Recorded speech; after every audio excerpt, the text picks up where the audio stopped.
Hey, thank you everybody for joining us at the AUSA Warriors Corner.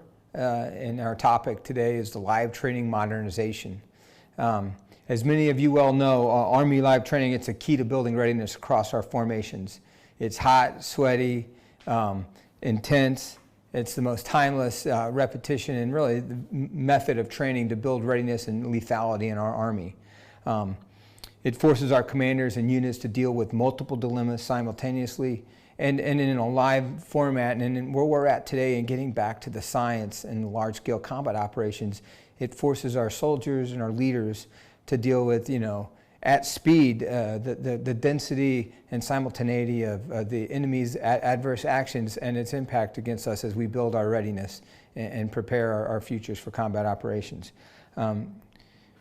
Just as our soldiers experience on the battlefield, live training is that final gate and before we enter that crucible of combat. And it's really imperative that we provide a tough, realistic, and vigorous training capability in doing that. It is that ruthless repetition, but we're also trying in live training to build the right repetition to ensure that no soldier goes untrained into combat and that they move under combat with that confidence under fire. Today we can only replicate about 60% of the capabilities of a brigade combat team at our combat training centers. And so as we talk about live training modernization, we're trying to right size and improve off of the great capabilities and technologies that we had in the 1990s. And they've carried us for 30 years. And that is those Miles technologies. It's limited though to direct fire weapon systems and requires a laser to sensor and to hit and to provide that feedback. And some of the limitations are, if you think through what's in our BCTs, whatever cohort, infantry or armor or our striker brigade combat teams, the weapons that are not included are Mark 19s or 320s or other counter defilade systems that currently don't have realistic force-on-force replication or stimulation. Our anti-tank weapons, mortars, or they don't have manned solutions to provide those effects. Foliage, or shooting through, we've all seen the Miles berms, windows and buildings, and those replication. We can't replicate the effects of that. We know that we have munition and live force on target capabilities that we've demonstrated throughout our wars in our conflict. But our current Miles today, as we speak, it's reaching its endpoint. It's reaching its economic useful life, and at some point in the very near future will require significant funding to remain functional past the fiscal year 2026. So we're in that 5-year period right now where we have to get the next iteration and that next version of live Miles into our training force. An example that I would use is an infantry squad. How do we provide the proper signature and really the speed of a simple whistling to provide an early warning of enemy incoming fire, whether it's indirect or direct, that travels faster at the speed of sound? Or how do you provide the signature and the tracking of an anti-tank system, at our CTCs that have taken, a battalion out at times because of the lethality and the professionalism of our opposing force?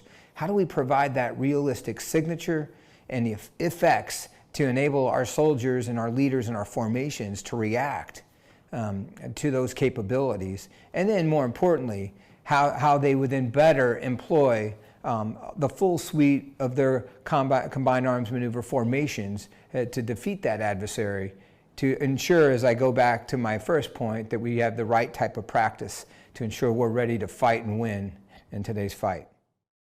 Okay, and as we talk about live training modernization, I think the problem statement or set that we're trying to solve and really seek your feedback and input is how do we merge and improve the necessity of live training with the capabilities and the emerging technologies and in a synthetic wrap, if you will, of what we have currently going on in industry, within our cross-functional teams, and out in the force. Our soldiers are our best innovators. How do we bring all that together? As you know, the future live training systems, it's going to enable units to use their full suite of organic weapons and provide greater realism for soldiers.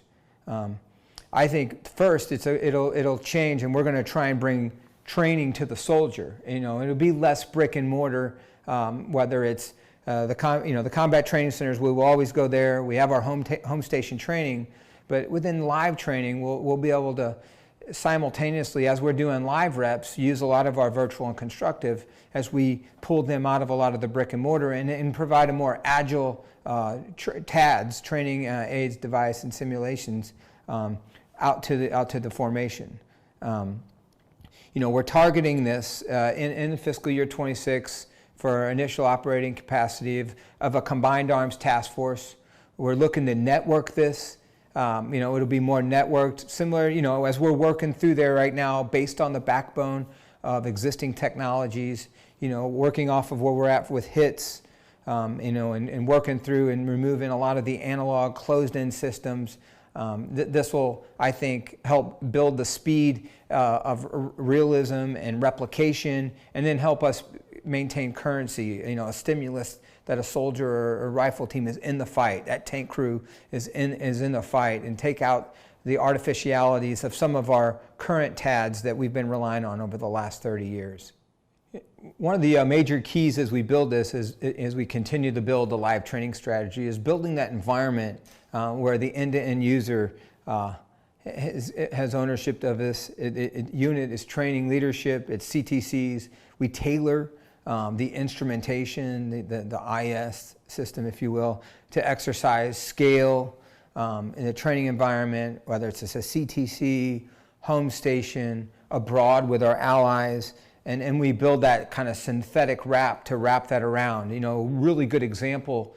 We're kind of building the bridge right now, but over the next 2 years, we will have it within the STIS and the LVCIA, where we will have an NTC 2010, a division training at the National Training Center with a brigade combat team, with its enablers, with its home station enablers and some of its BCT members at Fort Riley. So building that wrap together of the live virtual constructive with those real world entities inside of that simulation and simulation driver is where we will go in the future.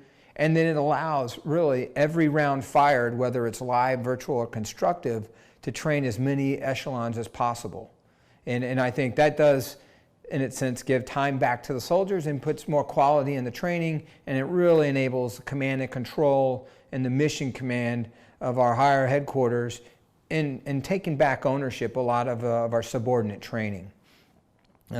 As General Murray talked about the view of Project Convergence as our Louisiana maneuvers, if you will, for the 21st century.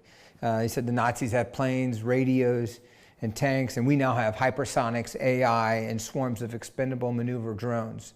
I think you take that a step further as we start to even work in our CTCs and in our Western region with the synthetic training environment, and then introducing multi-domain tactics.